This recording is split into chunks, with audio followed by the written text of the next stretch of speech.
Kalau portrait bisa nggak, Pak?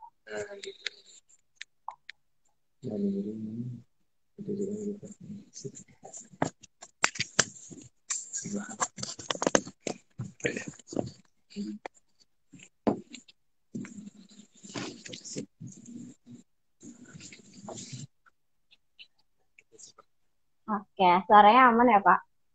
Suaranya tes. Gimana? Dengeran nggak di situ? Udah, kedengeran, Pak. Suara saya juga kedengeran ya, Pak? Gimana sih? Suara saya juga kedengeran ya, Pak? Ya, kedengeran tapi kayaknya kurang jelas deh. Sebentar. Oh, kurang kenceng ya, Pak? Kita satu-satu. Oh iya betul. Mungkin saya agak kenceng aja ya ngomongnya. Kalau suara saya jelas nggak, Dek? Jelas, jelas, Pak. Oh jelas ya. Jelas. Nah.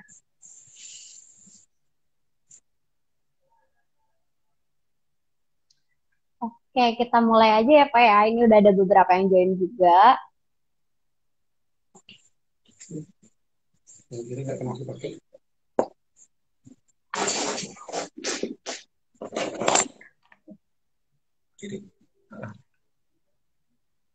Kita mulai aja ya, Pak ya. Gimana? Suaranya kedengeran kan, Pak? Kurang ya?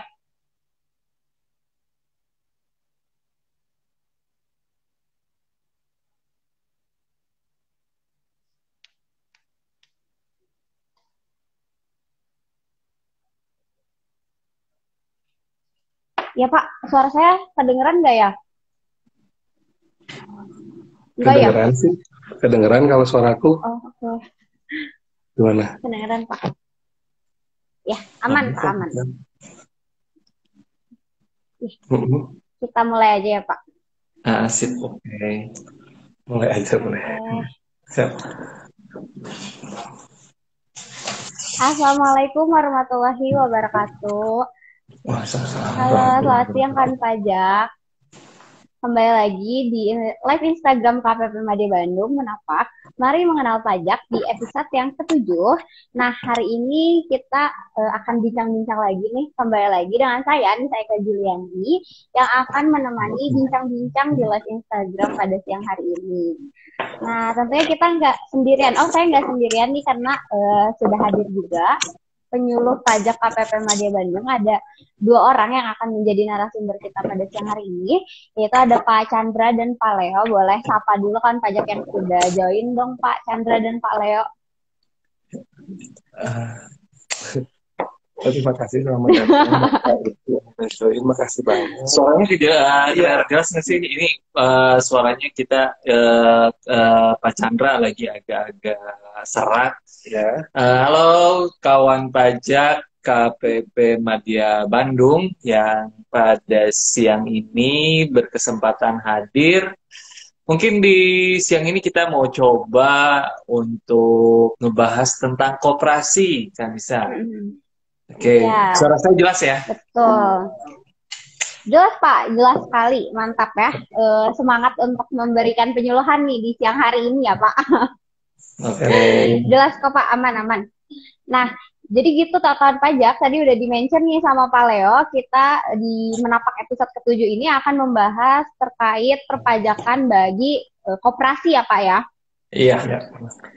Nah, karena nih, sebagaimana kita ketahui, koperasi itu dikenal juga sebagai soko guru perekonomian Indonesia yang artinya secara umum bertujuan untuk meningkatkan kesejahteraan anggotanya gitu. Karena kita juga pasti udah tahu nih kayak banyak koperasi-koperasi itu di mana-mana, beda dengan PT ya, kayak koperasi itu kayak lebih banyak kayaknya gitu.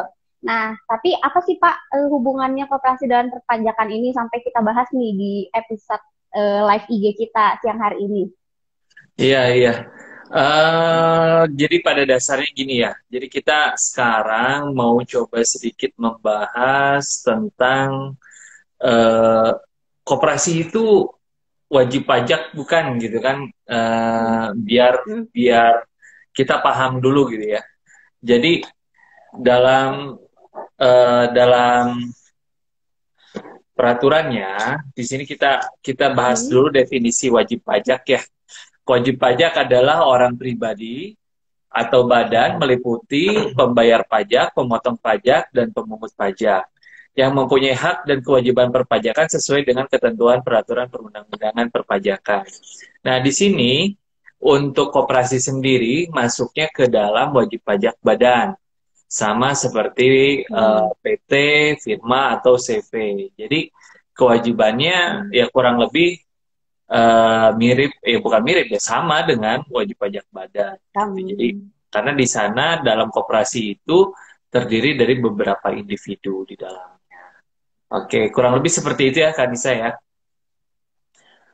Oh gitu. Jadi memang koperasi ini sama ya, merupakan wajib pajak badan yang bisa disamakan dengan perusahaan PT atau firma atau CV gitu ya, sama aja nih. Nah berarti sebagai wajib pajak, kewajiban yang melekatnya tuh sama aja ya Pak? Mungkin dari kewajiban pendaftaran, pelaporan, itu sama aja dengan wajib pajak badan pada umumnya gitu? Iya, jadi sebagai wajib pajak itu kewajiban koperasi itu ya sama kayak wajib pajak pada umumnya ya. Mulai dari daftar, kemudian hitung, setor, lapor, itu semua sama. Jadi tadi Mas Leo koperasi kan termasuk ya wajib pajak badan masuknya. Nah itu untuk pendaftaran kan sekarang bisa wajib pajak milih, bisa online melalui IREK atau offline dengan datang ke KPP langsung tempat lokasi atau kedudukan koperasi itu berada. Ya gitu deh. Oke. Iya, jadi memang sama aja ya, tetap harus mendaftarkan diri juga gitu. Nah, tapi nih Pak, kalau udah daftar NPWP, kalau koperasi ini perlu mengukuhkan diri sebagai pengusaha kena pajak nggak Pak? Karena nanti ada transaksi atau apa gitu? Nah, kalau untuk itu sama ya aturannya, kita ngejarnya itu ke batasan peredaran usahanya. Kalau mereka sudah mencapai 4,8 M peredaran usaha dalam 1 tahunnya, itu wajib mendaftarkan diri sebagai PKP. Atau jika mereka menghendaki mungkin transaksinya banyak dengan bendaharawan, dengan para pemungut, mereka selalu menginginkan bertransaksi dengan PKP. Nah, maka dari itu di situ muncul kewajiban untuk jadi PKP dan mungkin kebutuhan mereka sendiri gitu untuk menjadi PKP. Lalu jadi kalau koperasi itu kan ada yang serba usaha, ada koperasi konsumen, jadi banyak jenisnya ya koperasi. Tapi intinya mereka itu mempunyai kewajiban perpajakan itu yang meliputi pasal 21, pasal 23, 4 ayat 2, lalu untuk PPh pasal 25-nya ya tetap jalan juga untuk PPN dan SPT untuk PPh pasal 29-nya. Jadi mungkin saya agak loncat sedikit ya terkait kewajiban perpajakan mereka. Ya karena memang di koperasi sendiri kan mereka itu di dalamnya itu konsep bisnis koperasi itu untuk mensejahterakan anggotanya. Jadi dari anggota, jadi untuk kesejahteraan anggota. Jadi di sana itu yang namanya keuntungan koperasi itu biasa disebut sisa hasil usaha, jadi SHU ya. Bisa. Jadi di sana itu ada kewajiban perpajakan yang sedikit berbeda dengan perusahaan, jadi kayak PT, CV gitu. Kalau ini tuh jadi si pemegang sahamnya ya si anggotanya sendiri, dan keuntungan untuk siapa? Untuk anggota sendiri. Dan itu nanti ada diatur lagi dalam undang-undang perpajakan bagaimana cara perhitungan pajaknya. Oke, kurang lebih seperti itu. Mungkin ya, Pak. Berarti tadi apa lagi nih? Nah, berarti tadi selain PKP juga udah dijelaskan kan apa aja sih ketentuan perpajakannya ya, maksudnya pajak-pajak yang melekat seperti PPh 21, 25 itu sama ya Pak ya, tetap ada juga. Nah, tapi kita melihat ke Undang-Undang HPP nih Pak, apakah ada aturan terbaru terkait perpajakan bagi koperasi ini merujuk ke Undang-Undang HPP? Ya, jadi sejak terbitnya Undang-Undang HPP, emang ada beberapa ketentuan baru, nggak cuma koperasi tapi terkait seluruh Mhm. wajib pajak. Nah, sekarang kita ngomongin Mhm. yang terkait dengan koperasi itu sendiri apa saja. Jadi Mhm. eh, kalau kita lihat tadi kewajiban perpajakan koperasi seperti yang disampaikan Mas Leo kan Mhm. secara umumnya yaitu PPH dan PPN. Kalau Ya. PPN Mhm. itu kan kembali lagi ngelihat omset. Kalau omsetnya 4,8 ke atas itu Mhm. wajib PKP, tapi kalau di bawah PKP. 4,8 itu pilihan. Pilihan UKP. Mhm. Nah, kemudian eh, dengan terbitnya Undang-Undang HPP atau Harmonisasi Mhm. Peraturan Perpajakan kemarin, apa sih yang baru yang terkait sama koperasi? Yang pertama, saya kita lihat di PPH pasal 21. Jadi koperasi itu Mhm. kan pasti punya karyawan atau pegawai juga sebagai pengurus koperasinya itu. Nah, di situ ada kewajiban Mhm. pemotongan PPh pasal 21 terhadap penghasilan yang dibayarkan ke Mhm. karyawan tersebut. Nah, bedanya apa untuk perhitungan PPh pasal 21 kalau kita ngelihat dulu di Undang-Undang Nomor 36 tentang perubahan keempat tentang PPh itu kan Mhm. diatur mengenai tarif pajak yang diterapkan terhadap penghasilan kena pajak bagi wajib pajak orang pribadi ada 4 lapisan ya dulu. Jadi 0 sampai 50 juta Mhm. kena setelah dikeluarkan PTKP ini ya. Jadi 0 sampai 50 juta kena 5%, kemudian 50 sampai 250 15%, 250 sampai 500 juta itu 25%, dan di atas 500 juta tarifnya 30%. Nah, sejak berlakunya Undang-Undang HPP Mhm. terkait dengan pajak penghasilan itu kan mulai berlaku sejak tahun pajak 2022. Nah, itu untuk lapisan Mhm. tadi untuk perhitungan PPh pasal 21 atau orang pribadi tadi sekarang jadi 5 lapisan. Jadi Mhm. uh, dan ini yang baru itu untuk yang penghasilan kena pajak 0 sampai 60 juta itu tarifnya 5%. Jadi yang sebelumnya 5% itu hanya kena yang 0 sampai 50, sekarang 0 sampai 60 juta. Setelah dikurangi PTKP itu tarifnya 5%, kemudian 60 sampai 250 15%, 250 sampai 500 25%, kemudian 500 juta Mhm. sampai dengan 5 miliar. Sekarang tarifnya 30%. Jadi kalau yang sebelumnya itu tidak ada sampai dengan 5 miliarnya, sekarang 30% Mhm. itu berlaku untuk penghasilan kena pajak orang pribadi 500 juta sampai 5 miliar. Kemudian yang Mhm. penghasilan kena pajaknya di atas 5 miliar dalam setahun setelah dikurangi PTKP, itu tarifnya 35%. Kalau sekarang mungkin kita lihat mungkin udah banyak ya apa namanya untuk orang pribadi Mhm. yang penghasilannya sampai miliaran dalam setahun itu. Contoh ya, Mas, YouTuber itu Mas Iya, ya. Itu youtuber kan itu ya penghasilannya itu kan udah sampai mungkin miliaran gitu kan. siapa tahu Mhm. anggota koperasi ya youtuber YouTuber juga juga gitu. gitu. Jadi kemudian tadi ngomongin PPh pasal 21. Kemudian yang kedua eh, yang baru atau berubah itu ya terkait sama tarif PPh badan. Jadi kalau dalam Ya. ketentuan sebelumnya tarif PPh badan dan BUT itu kan diatur di pasal 17 ayat 1 huruf B itu sebesar 28%. Kemudian di 17 ayat Mhm. 2A tarif tersebut menjadi 25% yang berlaku sejak tahun pajak 2010.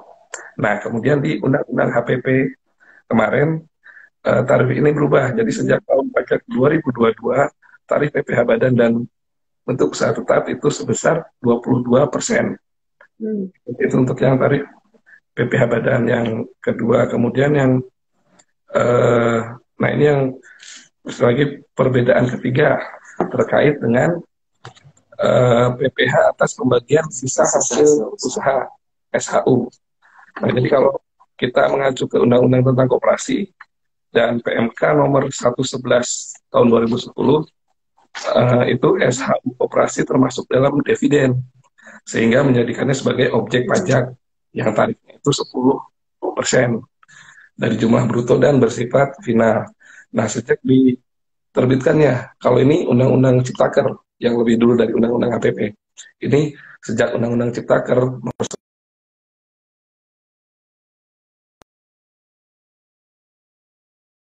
untuk SHU tidak lagi merupakan objek Ya. pajak.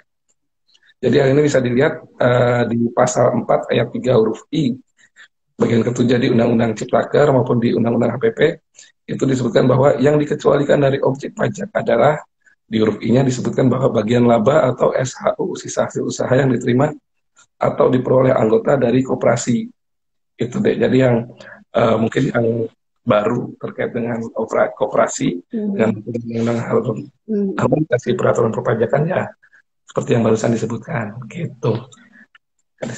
Ada mungkin ada yang mau tambahin. Jadi ya kurang lebih kayak gitu ya. Jadi sekarang SHU itu udah bukan objek lagi gitu. Jadi lebih bermanfaat lagi untuk para anggotanya. Jadi ya mudah-mudahan koperasi di Indonesia ini semakin berkembang Kak Nisa. Mungkin kurang lebih kayak gitu kali ya. Kalau sedikit tambahan yang kurang lebihnya mirip-mirip dengan pembagian SHU. Jadi kan kalau di aturan yang di PMK ya PMK 111 tadi itu kan pembagian SHU dipotong 10% itu ada batasannya 240.000. Nah, sama halnya dengan ini kalau terkait bunga simpanan. Kalau itu tetap ya jadi bunga simpanan yang dibayarkan kepada anggota, jadi anggota yang punya simpanan di koperasi itu untuk objek pajak dipotongnya tetap dipotong dengan ketentuannya ya sebesar 240.000 ke atas. Jadi contohnya itu yang misalnya dalam itu kayak bersifat final Bapak Ibu ya. Jadi untuk 0 sampai dengan 240.000 per bulan itu bunganya 0. Maksudnya PPh-nya 0 dan di atas 240.000 per bulan itu 10%. Kemudian bukti potongnya tetap dibuat baik untuk yang penerima 0 sampai 240.000 lagi yang 0% tadi maupun yang di atas 240.000 per bulannya. Jadi bunga simpanan anggota koperasi itu tetap merupakan objek pajak dan tetap dipotong gitu tambahannya.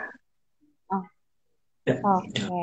Jadi kalau yang dapat bunga simpanan itu tetap merupakan objek pajak ya kawan pajak. Tapi untuk sisa hasil usaha, untuk sisa hasil usaha saat ini sudah tidak termasuk objek pajak ya. Jadi sudah bukan objek pajak. Nah, saya juga mengingatkan kepada kawan pajak yang bergabung di live ini, apabila ada pertanyaan, boleh menuliskan pertanyaannya di kolom komen ya. Nanti di akhir kita bisa tanyakan langsung nih ke Pak Leo dan Pak Chandra. Sedikit lagi nih Pak, kalau terkait kewajiban PPh 25-nya untuk yang bulanan, koperasi itu mengikuti pasal 17 saja atau bisa menggunakan PPh UMKM juga? Untuk PPh badannya berarti, Mas?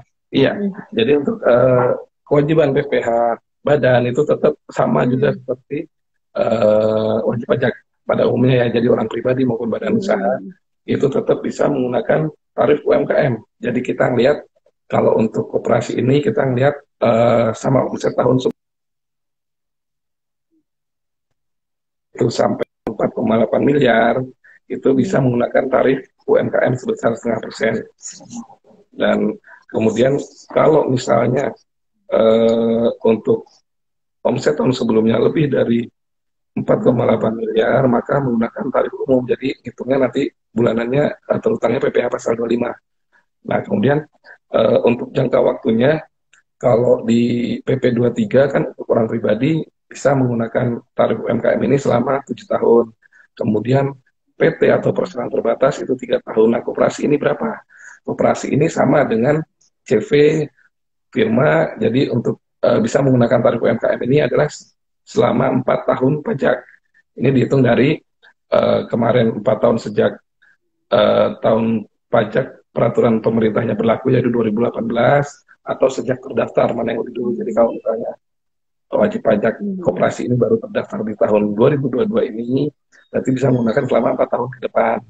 Gitu.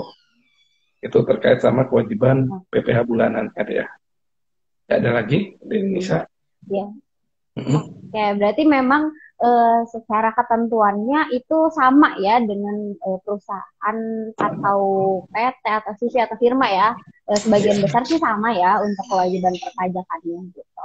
Ya. Nah, diingatkan lagi kepada kawan pajak yang mau menuliskan pertanyaannya, yang punya pertanyaan atau mungkin bisa nih kawan pajak sebagai pengurus koperasinya ataupun sebagai anggota koperasinya gitu ya, mungkin ingin bertanya, boleh dipersilakan menuliskan pertanyaannya di kolom komen dan akan kita bacakan ya. Oke, kita tunggu beberapa menit lah ya Pak ya, 1 menit aja cukup mungkin. Siapa tahu ada yang yang mau bertanya. Nah, teman-teman atau rekan pajak yang join di live ini juga bisa nanti nge-share live-nya ke kawan pajak yang lain yang merupakan pengurus koperasi ataupun anggota koperasi ini untuk menambah wawasan terkait aspek perpajakan koperasi ini. Karena nanti live-nya akan kita save ya, jadi bisa dilihat di timeline-nya Instagram KPP Madya Bandung.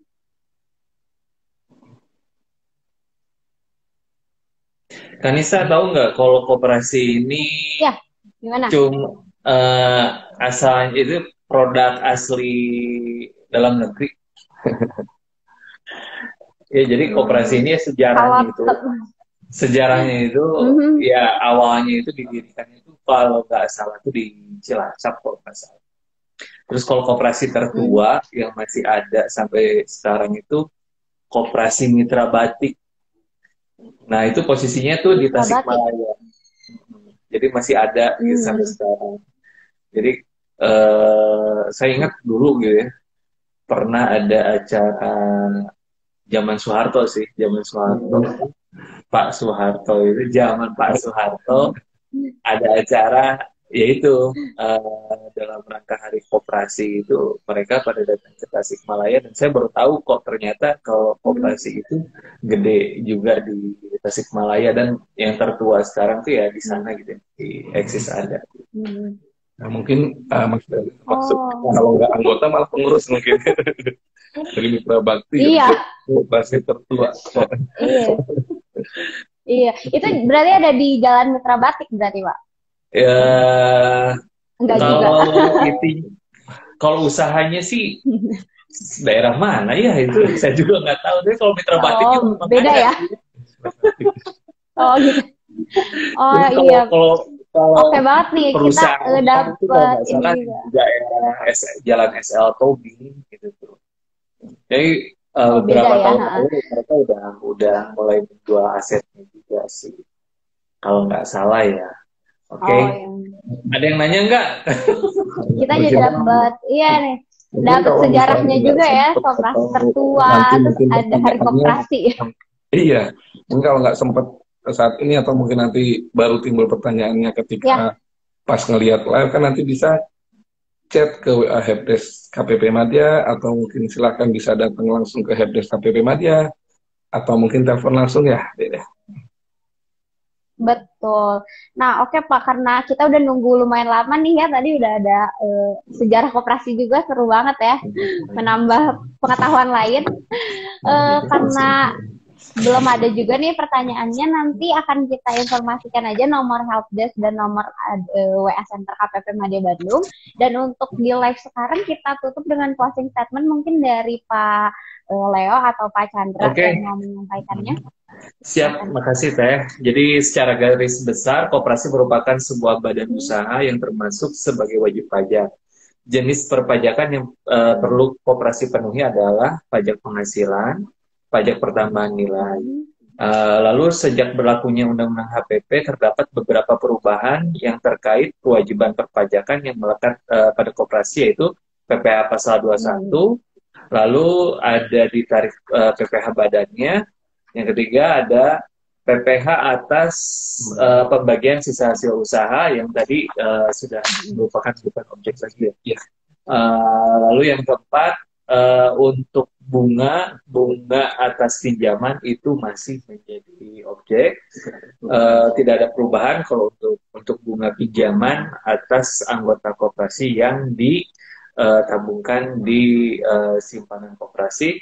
Lalu yang terakhir terkait dengan kewajiban pajak penghasilan bulanan, koperasi yang omset tahun sebelumnya sampai dengan 4,8 miliar masih bisa menggunakan perhitungan tarif UMKM yang 0,5% selama 4 tahun. Nah, mungkin itu aja dari kami penyuluh KPP Madya Bandung. Silakan. Baik, terima kasih Pak Chandra dan Pak Leo yang sudah sharing-sharing nih, ngasih penyuluhan ya tentang aspek perpajakan bagi koperasi ini. Nah, tadi kawan pajak juga sebagian sudah menyimak ya dari awal sampai sekarang apa aja sih yang menjadi kewajiban koperasi dalam hal perpajakannya, terus apakah sama mirip-mirip dengan perusahaan gitu, sama ya. Nah, untuk selanjutnya apabila kawan pajak ada pertanyaan baik tentang koperasi maupun bukan, bisa melalui telepon ke KPP Madya Bandung ataupun melalui WhatsApp, ada WhatsApp Center dan WhatsApp Helpdesk. Nah, untuk WhatsApp Helpdesk-nya kembali diingatkan di 089 536 511 2015 atau ke admin WhatsApp Center KPP Madya Bandung di 081 383 122 120. Nah, ini juga live-nya akan kita simpan di timeline-nya Instagram KPP Madya Bandung. Jadi kawan pajak pastikan untuk selalu update di media sosial kita, di Instagramnya Pajak MDY Bandung, ada juga di Twitter Pajak MDY Bandung, dan ada Facebook juga di KPP Madya Bandung. Jadi kawan pajak jangan lupa selalu update dari sosial media kita karena kita akan membagikan informasi lain terkait perpajakan dan juga informasi apabila kita mengadakan live Instagram lagi nih. Jadi kawan pajak jangan lewatkan menapak di episode berikutnya. Dan sekali lagi terima kasih kepada Pak Chandra dan Pak Leo. Nanti kita bertemu lagi di episode berikutnya. Dan kepada kawan pajak juga sampai bertemu lagi di episode menapak berikutnya. Saya Kak Juliani pamit undur diri. Terima kasih kawan pajak yang sudah join. Mohon maaf apabila ada kesalahan kata. Dan wassalamualaikum warahmatullahi wabarakatuh. Waalaikumsalam warahmatullahi wabarakatuh. Terima kasih Pak, silakan boleh live di live-nya. Siap.